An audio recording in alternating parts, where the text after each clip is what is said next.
and I'm a little nervous. As a matter of fact, my performance anxiety, one of my, I use clinical terms from time to time. It took me 20 blank minutes to get, I was putting in the wrong password, and then Leah patiently redirected me. I finally got on. So no matter how much I thought that I was, okay, things under control, but I dealt with it, and it's one of the things I'm going to talk about, because when we're working remote, stuff can happen, and then what do? I just want to start off with thank yous. I wouldn't be doing this. I wouldn't be here if it wasn't for Bruce's wonderful, humorous prodding, Leah's support, and in terms of the invitation to do this. So thank you so much, Bruce, and thank you so much, Leah. I already noted about my jitters, my pre-game jitters. We'll see what happens. One of the exciting parts for me is that a number of the ideas that I'm going to be talking about are near and dear for me. I'm going to, I'm going to be upfront. I mean, I have some bias. There's all different kinds of ways to approach this in terms of the theory and practice of team building. This mirrors very much the way I like to do things. However, you guys are guinea pigs, because it's the first time I put it together like this, as far as actually trying to pull it together and present it. So we'll see what happens. But what a great opportunity! It's a great opportunity. In terms of goals, just briefly, I mean, in a minute we'll turn to the agenda. I have 2 or 3 goals that I hopefully will achieve. One is to stimulate you to think in a different way than maybe you've thought in the past about team building. How do you get folks together to perform in a cohesive way, in a successful way, and in a way that's really rewarding for them? That's one. And what I also hope to achieve is that you will, if you haven't done it previously, you'll examine some of your assumptions, your own style in terms of your leadership, a member of a team, and your leadership style if you're going to facilitate a team. And I just want to remind you that, I'm going to be talking about sort of ideal conditions and ideal attributes. In reality, none of us have all of these. Some you may have, some you may not. And then you can, ask yourself, well, is there something I want to work on for myself or not? So I hope that you get that out of it. Anyway, why don't we turn to the agenda, take a quick look at the agenda.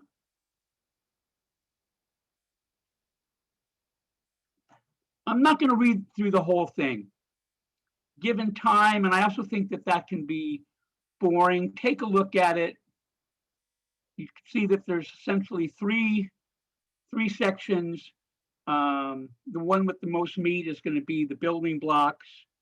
And then hopefully, if we have time at the end, I would love to have interaction with you.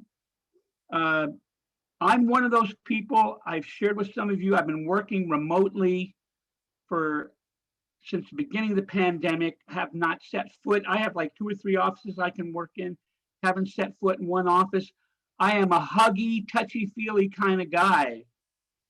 I do a lot in terms of whether I'm working with adults or working with kids or a group or individual organization.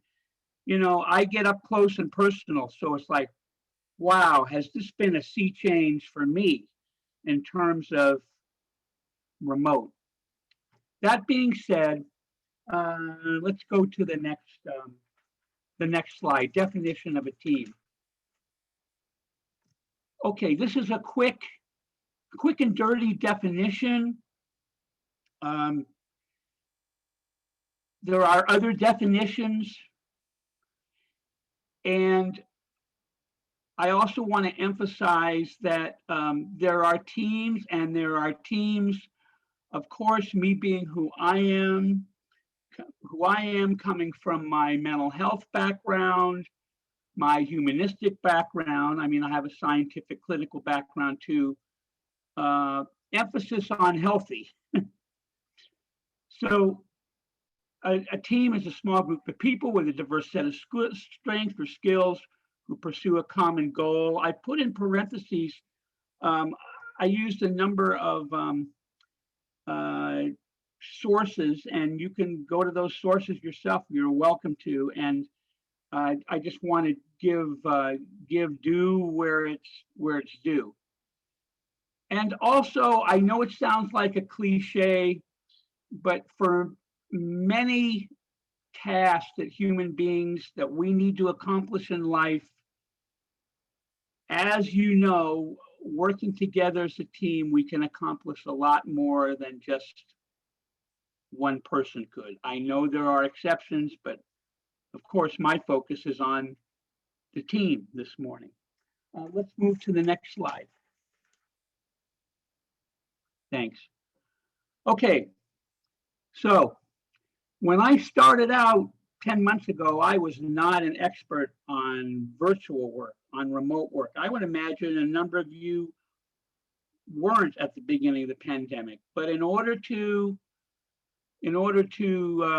cope, to work, to survive, I had to start at the bottom of that learning curve. So I'll be sharing with you, it's based partially on my personal experience, and partially on some research, and partially on working with a number of groups that I've worked with the last 9 or 10 months, doing presentations, getting feedback, and even some presentations in different other disciplines as far as how do we do this remotely. Okay, so I just want to review. And it's one of the things I love about you. You guys are a very smart bunch.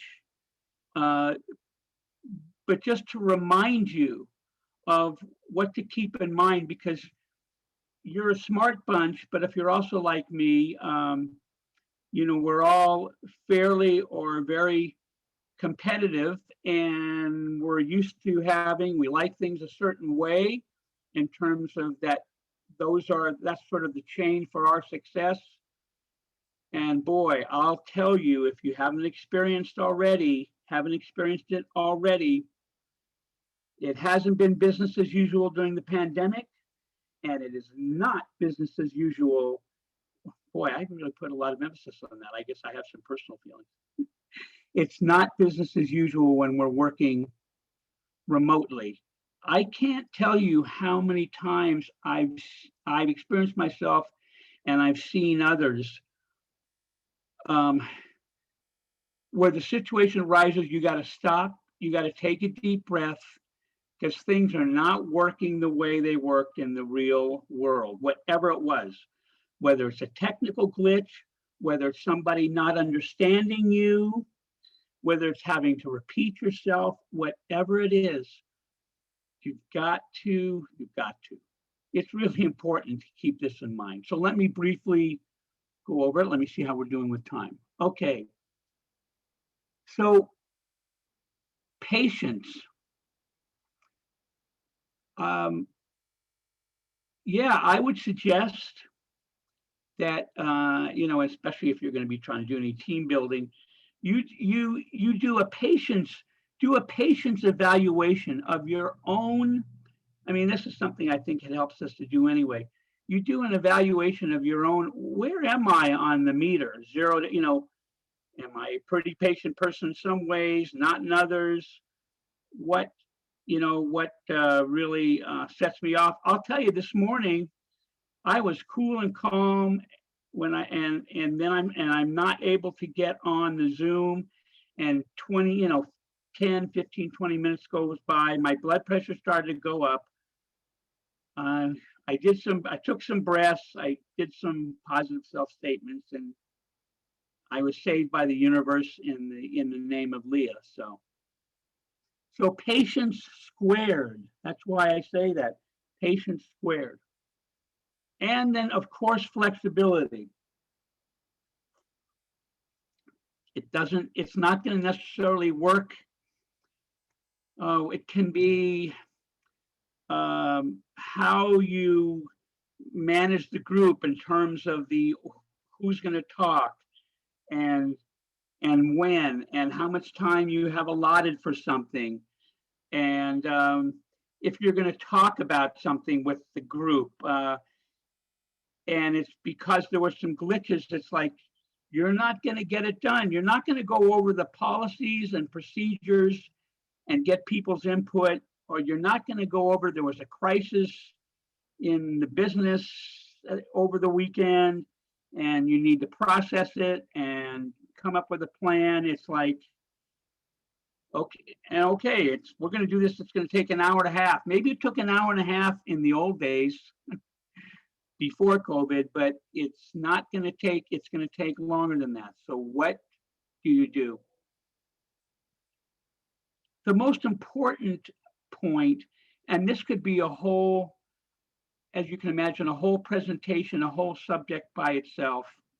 How do we listen with the third ear, the fourth ear? Because we don't have the cues when we're sitting there in the lounge and you're having a staff meeting, a unit meeting, a problem, so whatever kind of meeting you're having, you don't have, as you know, all the cues, the verbal and non-verbal. So one of the things that we have to work on, that I've had to work on, is the listening for the underneath, the meta communication. That person is saying that. How are they feeling when they're saying that? Does the feeling match what they're saying? Are they being authentic? Are they holding back? Do they have ambivalence about whatever it is? What is going on underneath? And please don't, technical piece, don't be afraid, don't hesitate. You know, with the combination of working remotely and I have a little bit of hearing impairment, I have to ask people to repeat things. I have to check, wait a minute, I want to make sure I heard you correctly. Is that what you were? And it's like, if that's what you need to do, that's what you need to do. And you as the leader, and I'm going to talk about this in a few minutes, you know, when we're the leader, when we're doing team building, what we model is so powerful. We are a powerful model. We give ourselves permission, other people feel permission. Okay, thank you. Let's move on to 3. Okay, so bear with me. I don't always like it when people read because they can lose me when they read something, but I just want to read something really brief to you, an example of assumptions about what works in team building and what the research and the science shows. This is called the spaghetti and marshmallows story. Around 5 years ago, some designers and engineers did research. They called together several groups at Stanford, University of California, University of Tokyo, and they challenged these groups, and most of the groups were business students. One of the groups was kindergartners. I love kids, just the idea of these kindergarten. One of the groups was kindergartners. Here was the challenge. They gave them 20 pieces of uncooked spaghetti, 1 yard of transparent tape, 1 yard of string, 1 standard size marshmallow. The contest only had one rule. The marshmallow had to end up on top. The business students, as you can imagine, they got right to work. Now, I didn't say, I don't know if any of these business students were from the Anderson School. So I'm not, I don't know. Please, I'm not impugning. I love I think it's great. I tried to get in there. I couldn't get in there. I had to get into it. Actually, it was a business school on the other side. But anyway, so now if you bet on the business students, your bet was wrong. In dozens of trials, the kindergartners built this. They built, the goal was to have the marshmallow on top and have the highest structure you could. In dozens of trials, the kindergartners built structures that averaged 26 inches tall, while the business school students built structures that averaged less than 10 inches. How the heck? How the heck did this happen? Okay, this is a short presentation. I don't like oversimplification, but their conclusion, and my conclusion, is that there were some ingredients present in how the kindergartners worked together, and they did it organically, obviously, that weren't present for the business students. And here are the three major factors that I believe need to be present if you're going to have successful team building. One is safety, two is vulnerability, and three is purpose. Safety, vulnerability, and purpose. Let's talk about safety briefly. It's fostering in the group a sense of belonging and connection. Here are some of the things that, just to jump right to it, that take place when you have satisfied the safety condition in the team that you're trying to build. Extra dose of listening cues. I know some of this seems simplistic, but I tell you folks, it's profound. Listening, like, yeah, is that what you're trying to say? Boy, is that powerful? Also, having humility and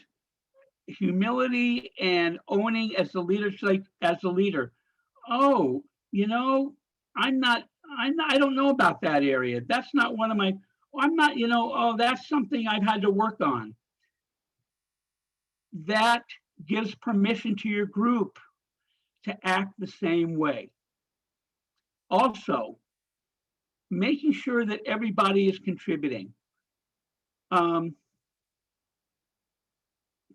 used to be more laissez-faire and more kind of, I don't know, humanistic. It's like I'd be doing a group if somebody didn't want to talk or they didn't want to share. But one of the things that I've learned is in an assertive but warm way, you can give the message to your group.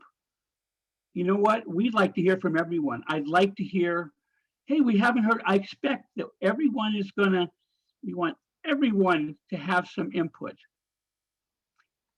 Also, seems simplistic. Let me get my water. But it's also profound. Thanking people, appreciating what they're saying. So you're building this group. People are going to feel like they belong, like they're connected, like what they have to say is contribute is valuable. And you're appreciating them. Goes a long way in terms of my version of team building. Next slide, please. Okay, just a note on sharing our own vulnerability. It can be counter to what we're all trained to not do. Look like you have it together. Be confident.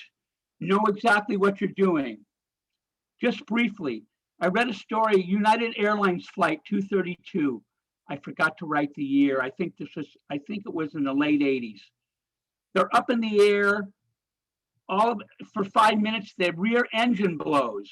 It blows. The pilot and the co-pilot are struggling. They're struggling to keep the plane, I should say afloat, but in the air. There's a guy, a training pilot, who comes from the back, and he comes in and he says, what can I do? How can I help you? The first thing the pilot says, I got this, I got this. I got it under control. A minute later, he goes, I need some help.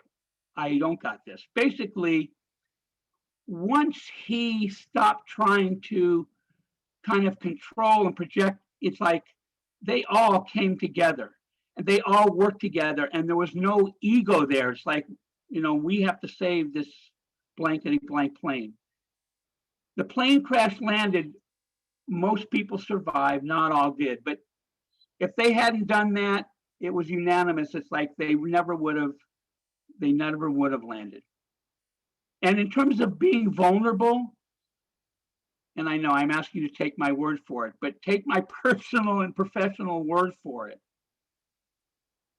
You speak the truth, you make yourself vulnerable, you get cooperation and trust. The science bears this out too. You get cooperation and trust from the group. And just one more point on this. Sometimes I've learned over 30 years plus that sometimes I talk too much when I'm trying to help people. I talk too much if I'm team building. I can talk too much if I'm with an individual client, if I'm doing coaching. There are times I go, Peter, just bite your tongue and ask somebody to tell you more about that, what they're feeling, what they're thinking, their idea, there's something you're not quite clear on. Because we can all jump into that and prematurely sometimes the advising role. Okay, let's move next slide. Thanks. Okay, so purpose. Well, we've all had a lot of training in this. Goals, objectives, purpose. What are we here for? What are we working for? But yes, people, your group needs to be reminded, why are we here today? And it's not just a specific goal, it's the larger purpose. If you're part of an organization, it's like, in terms of, well, what's the mission? The mission is to be of service to the community around this. So it's like you reminding people directly and indirectly, the members of the group, why are we here? Also, we do need to take a leadership role in terms of priorities. I know sometimes, well, I can make lists that are too long. I want to do everything. It needs to be clear and simple. What are the three things? Why are we meeting here today? And there's different ways that you can bring this up and remind people. You can do it with humor, you can do it with metaphor, but you want to remind the group, why are we here? Why are we working so hard on this? Next slide.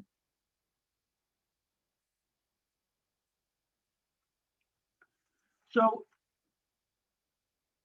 to summarize, I'm talking about a model of team building that one features building a sense of safety, inclusion, comfort. There are specific things we can do in terms of how we talk to people, how we listen to people. It talks about it's our role. We're clear about what we know and what we have expertise in, but we are also authentic in terms of what we don't know, what we need help with. People are much more likely to come together. The business students that with the marshmallow and the spaghetti, they spend a lot of time. They spend a lot of time, according to the story, to the research, trying to like, well, this is what I know, and this is what I know, and I'm good. And it's like you just go, you know what? Yeah, I know this, but gee, you know that. You can help with that. So it's giving that message. And then the third is like always being directed and having the structure of the purpose, not being afraid to reiterate it, the specific goal and the larger purpose. With that, let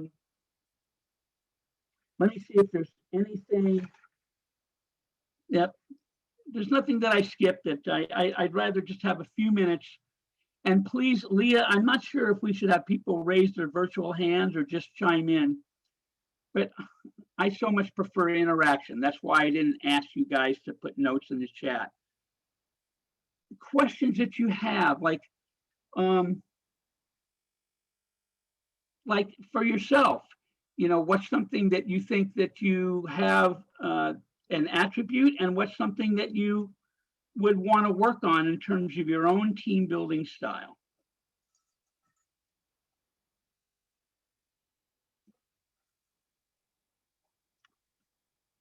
Anybody?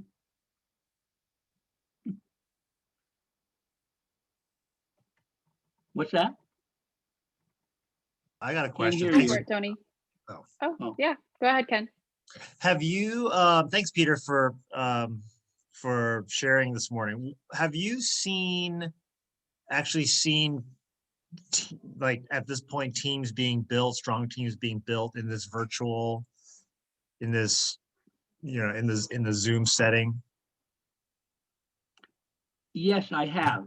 My experience has been primarily in the nonprofit sector, but I have had, firsthand experience in seeing it happen. Doesn't happen as quickly or as smoothly as it might have happened, but I have seen, yes, I have.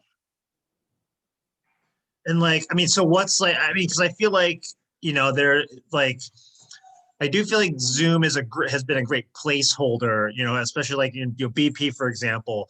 I know Dr. Bill very well pre-COVID, and so this has been nice just to be able to see him as we go. But for for like the new relationships, I'm curious like how people can get to that point of know, like, and trust. That's one of my pitches has always been to join BP. Is a lot of us are sole practitioners, and the great thing about BP is we can build a team. If you can build a team of 5 to 10 people that trust you, then you're going to have people that are kind of rooting for you to help build your business, and you're going to do it back because you like them. And so I'm just kind of trying to expand on that part about we're all virtual. There's a bunch of people now that I've never met in person. I've only seen on Zoom. Yes. And I think it'd be helpful for BP members to be able to build that team around themselves, because we're not going to like everybody or trust everybody that comes to these meetings. But if you can get 5 to 10 that are really rooting for you, you then end up being someone like a Nancy Davis, who gets a lot of referrals, or an Eddie Neiman, who I've not seen in a while, or even a Rod. But it's hard to bottle that magic. So I don't know if you have any comments about that. Ken, I think that's a great question, and it can seem kind of mysterious and magical. So I'm going to give you, of course, this is my own philosophy. I don't know whether BP, I'm not speaking for BP. I'm speaking in terms of if I was a consultant for BP and they asked me, I would say that for all of us, I'm not talking about formal training, but that we get some kind of orientation for us in terms of how we welcome, invite in new people. And what that includes is the kinds of subjects and questions that we bring up when we're first meeting with them, and that it's not just on one level in terms of business stuff, but we also engage in some self-disclosure about ourselves, as far as because there was some research studies that showed that, when they were doing some surveys, you ask people certain questions, they're much more likely to open up. So you might ask somebody like, yeah, so you're a UCLA graduate, but take yourself back to elementary school take yourself back to elementary school. What was the most traumatic experience that you ever had? But you start out by sharing yourself. See, you're the model. I'm the model. So I say, so you're a new person. So Ken's new. I said, but Ken, you don't have to answer that. We'll answer that first. So I just want to share, forget UCLA, elementary school. What was the most traumatic? When I peed in my pants because I was so scared before. Now that's a little, I don't mean to give too much information, but anyway, the point is role modeling and being what you want the people in the group to be is powerful. And so I would look at what we are saying about ourselves as the regular BPers when we're meeting new people that we're inviting into the fold. What helps them feel comfortable, feel connected, authentic, whatever. That would be my answer. So I know that there are, this is Bruce, I know that there are a few more questions that I see.